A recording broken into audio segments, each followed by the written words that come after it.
Bom, a gente vai ter aqui um assunto muito importante que é sobre mulheres, né? A gente vai falar dos ataques de Bolsonaro contra as mulheres durante o debate da Band e por de meios de comunicação no último domingo, e o que representa para a luta das mulheres as candidaturas de duas presidenciáveis, né, que participaram do debate, a senadora Simone Tebet, do MDB, e Soraya Tronic, do União Brasil. A gente vai conversar agora com duas mulheres, né? Nós convidamos a Clarice Paradis, professora da Universidade da Integração Internacional da Lusofonia Afro-Brasileira Unilab, campus dos Malês, localizado no município de São Francisco do Conde, no estado da Bahia. Ela também é militante da Marcha Mundial de Mulheres, e com a Kelly Mafort, que é da Coordenação Nacional do Movimento dos Trabalhadores Rurais Sem Terra, MST. Sejam muito bem-vindas, Clarice e Kelly. Obrigada, prazer estar aqui. Bom, inicialmente a gente vai analisar aqui os ataques de Bolsonaro contra a jornalista Vera Magalhães e contra a senadora Simone Tebet, né? A Vera perguntou para o candidato Ciro Gomes, né, do PDT, citando que a cobertura vacinal está despencando nos últimos anos e em que medida a desinformação difundida pelo presidente poderia ter agravado a pandemia da Covid. Depois que o Ciro respondeu, Bolsonaro fez o ataque, dizendo o seguinte, abre aspas, né? Vera, não podia esperar outra coisa de você, acho que você dorme pensando em mim, você tem alguma paixão por mim, você não pode tomar partido num debate como esse, fazer acusações mentirosas a meu respeito, você é uma vergonha para o jornalismo, mas tudo bem, segundo o Bolsonaro. Aí depois o Bolsonaro disse que Tebet era uma vergonha no Senado Federal.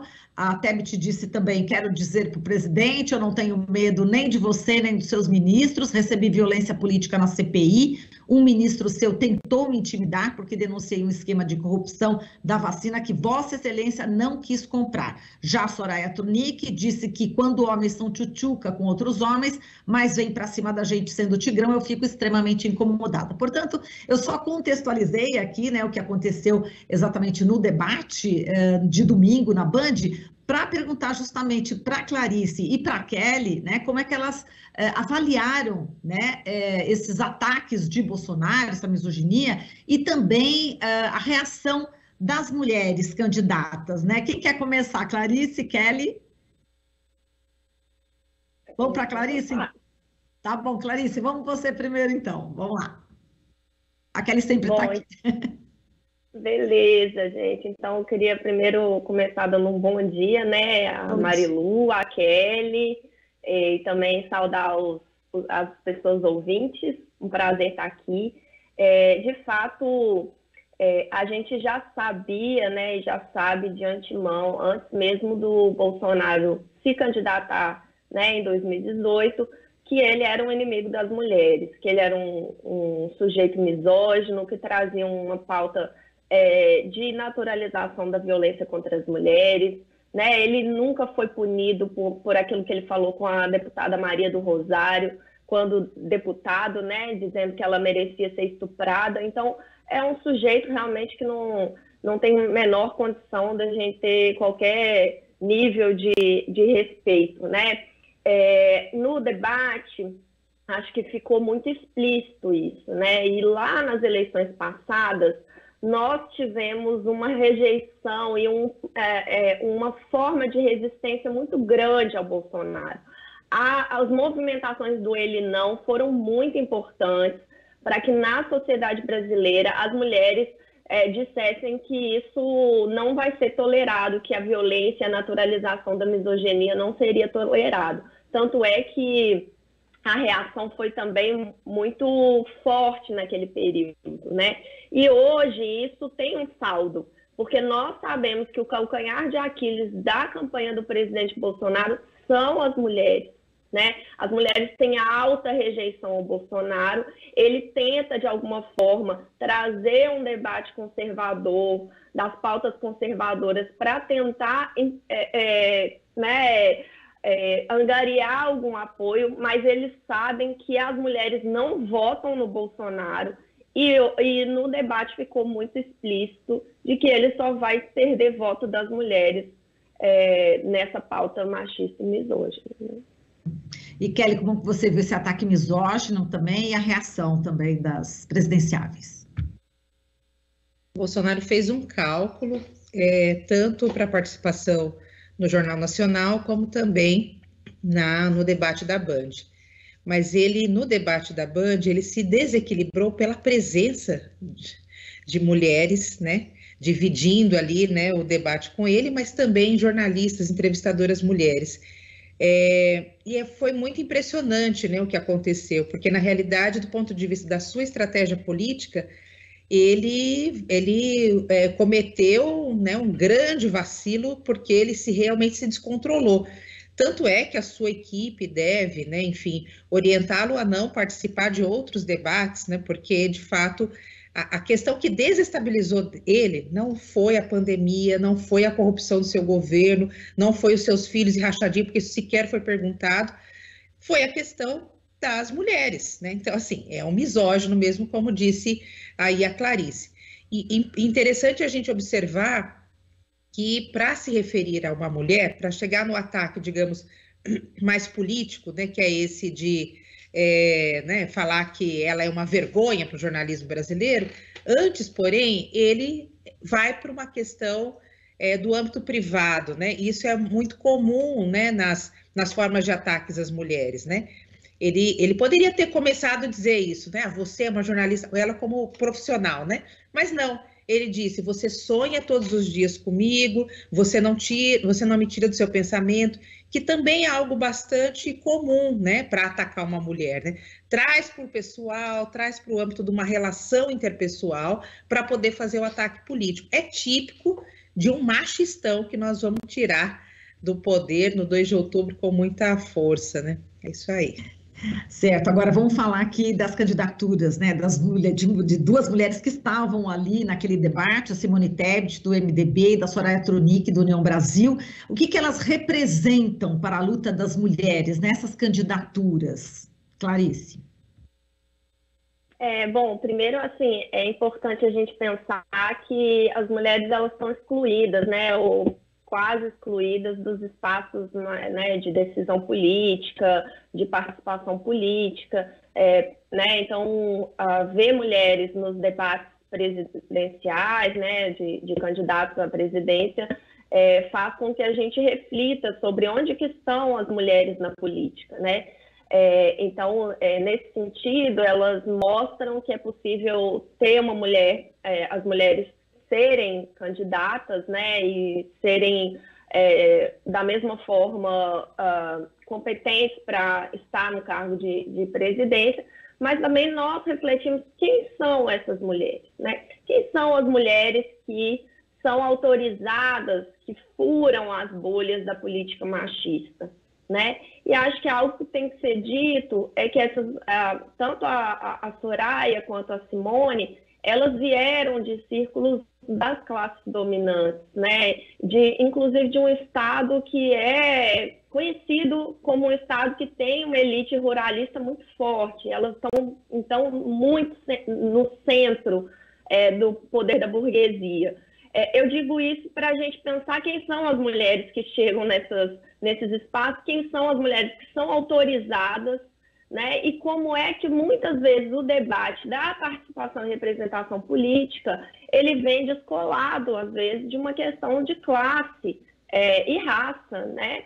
Então, quer dizer, lá no debate, as mulheres falaram, as candidatas, né, principalmente a Simone, que tem uma agenda um pouco mais pró-feminista do que a Soraya já vem numa agenda bom, ela se distancia do Bolsonaro agora, mas é uma agenda das mulheres que é bolsonarista, que é uma agenda das mulheres pela moral, pelos bons costumes e pela defesa da família. Ela, inclusive, cita que é favorável às armas, e então algumas das pautas muito caras a Bolsonaro ela defende, né? Mas a Simone veio para ocupar um outro espaço ali do espectro político, que é esse espaço que eles querem engatar da terceira via, né? Inclusive o Estadão recentemente, ontem, né, publicou algo favorável a Simone Tebet, né? E ela vem então com um discurso feminista, de que o feminismo não é de esquerda nem de direita, de que é a luta das mulheres, que inclusive ela defende a paridade política. Então, assim, claro que essas são pautas, a paridade política é uma pauta fundamental. A gente tem visto em outros países da América Latina como que a paridade política pode transformar a política de uma maneira geral, e de como que, quando a gente tem uma lei de paridade, a gente dá conta também de pensar numa diversidade de mulheres a chegar ao poder, né? E não hoje o que a gente tem, né, menos de 10% de mulheres, e quem fura a bolha muitas vezes são as mulheres da elite, que têm o financiamento de campanha, que seus familiares estão todos há longos anos na política, e é preciso, então, pensar essa conexão entre o que a gente pensa de representação política, os mecanismos que garantem a representação política, mas também quem são as mulheres que estão sendo representadas. Quando o Lula diz que a Soraya não sabe não viu a transformação do Brasil, mas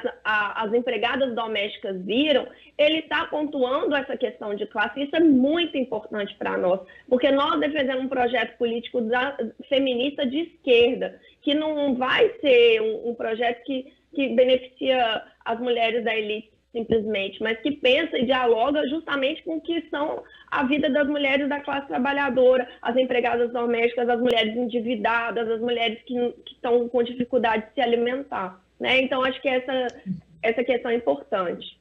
As mulheres negras, né, Clarice? Que não foram Exatamente. citadas, né?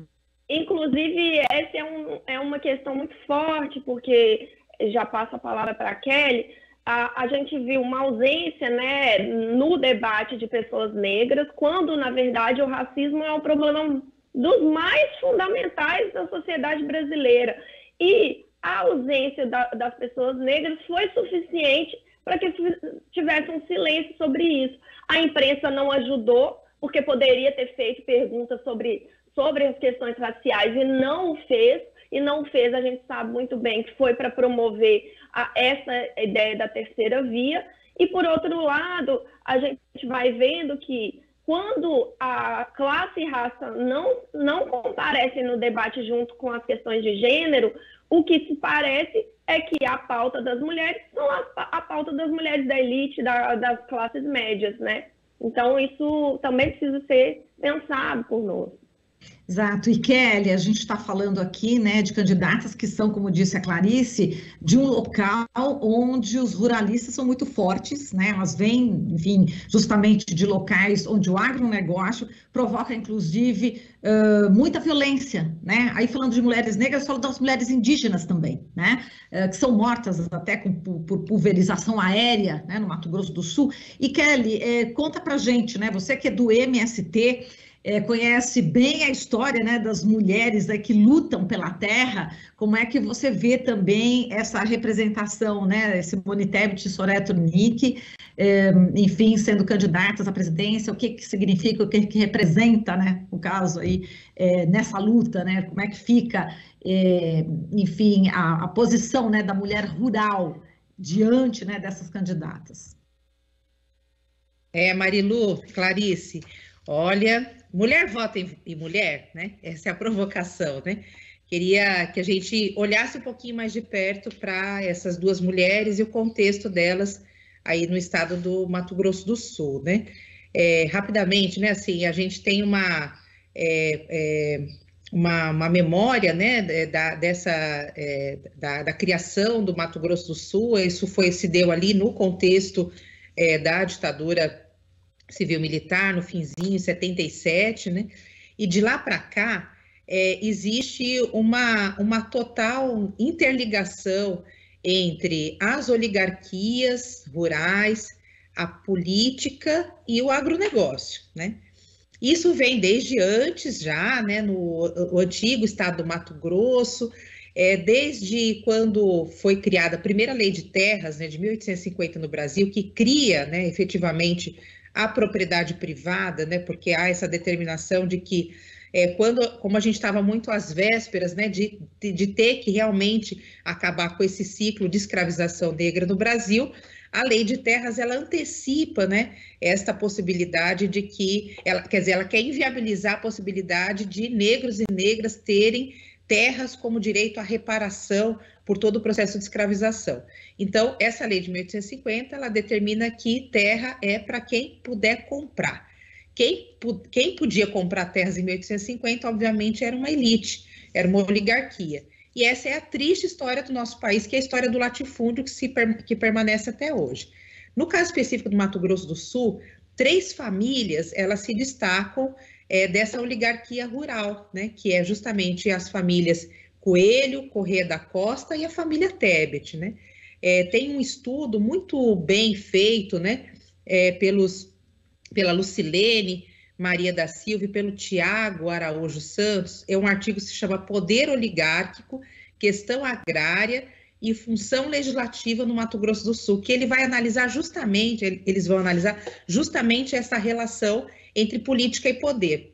Nesse artigo, rapidamente, ele diz, por exemplo, que a família Coelho, né, ela chegou, né, a organizar toda uma operação para poder ingressar no Guinness Book, porque o Laudício Coelho, um oligarca, né, ele tinha 1 milhão de hectares de terra, gente, isso é um absurdo, e o cara quis botar isso no Guinness Book. Olha a mentalidade dessa elite, né?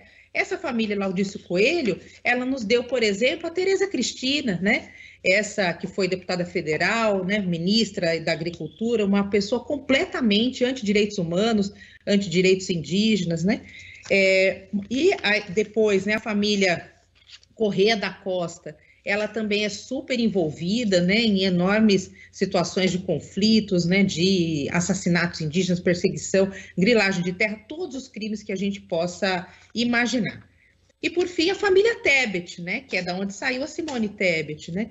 Então, essa Simone Tebet, a senadora, ela herda, né, toda um conjunto, né, de conluio, né, de acordos, né, desses ruralistas com o poder local.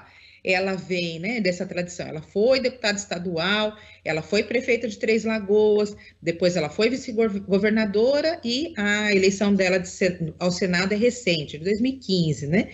No Senado, especialmente, né, e esse espaço para o Mato Grosso do Sul, em especial, é o espaço dos ruralistas, né? É o espaço que mais está ocupado por eles, é um espaço precioso, né? Então, quase que eles vão fazendo, né, cargos vitalícios, né, passando de famílias em famílias.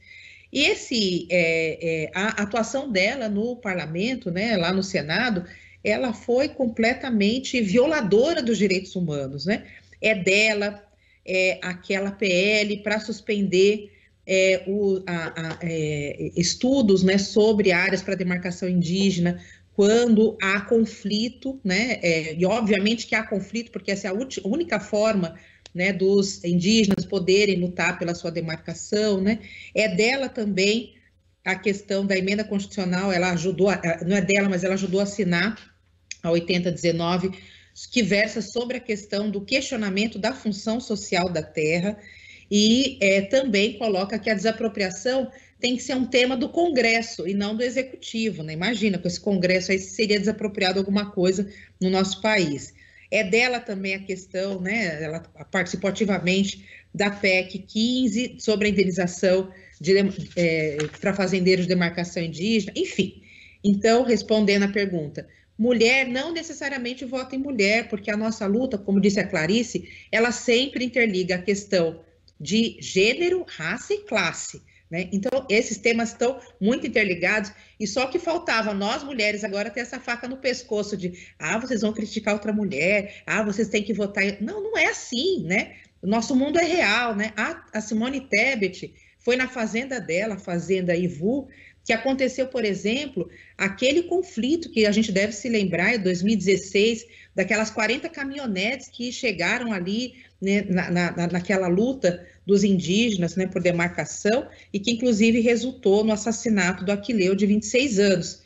A Simone Tebet está com as suas mãos manchadas de sangue, e esse sangue é sangue indígena do estado do Mato Grosso do Sul, e com certeza ela não nos engana. É uma mulher forte, sem dúvida, teve uma boa atuação no debate, uma boa atuação na CPI da pandemia, né? Mas esse é o mínimo, né? Nós estamos tão acostumados com esses políticos que querem declaradamente, né, falam o tempo todo de nos matar, mas nem disfarçam isso no discurso, né? Quando a gente vê uma política tradicional como a Simone Tebet, né, a Soraya, que, né, tem um discurso, mas uma prática completamente diferenciada, a gente fica assim, né, chama atenção. Mas nós não podemos nos enganar, porque a história do nosso país é uma história sangrenta, né, e nós precisamos muito lutar pelos nossos povos e pelos direitos, né, dos povos indígenas, e é por isso que a Simone Tebet, quem quiser saber mais sobre isso, procura esse artigo, procura o CIMI, o Conselho Indigenista Missionário, tem uma lista lá dos maus políticos, políticos que violam os direitos humanos, os direitos indígenas, e a Simone Tebet está lá, encabeçando essa lista, procurem mais sobre o assunto. Tá certo. Bom, a gente agradece muito aqui a participação de vocês, viu? Obrigada, Clarice, obrigada, Kelly. A Clarice Paradis, professora da Universidade da Integração Internacional da Lusofonia Afro-Brasileira, Unilab, também militante da Marcha Mundial de Mulheres, e a Kelly Maforte, né, da Coordenação Nacional do Movimento dos Trabalhadores Rurais Sem Terra, MST. Muitíssimo obrigada. Um forte abraço para as duas, Clarice e Kelly. Tchau, tchau, pessoal. Até mais. Obrigada. Estamos apresentando Jornal Brasil Atual. As notícias que os outros não dão.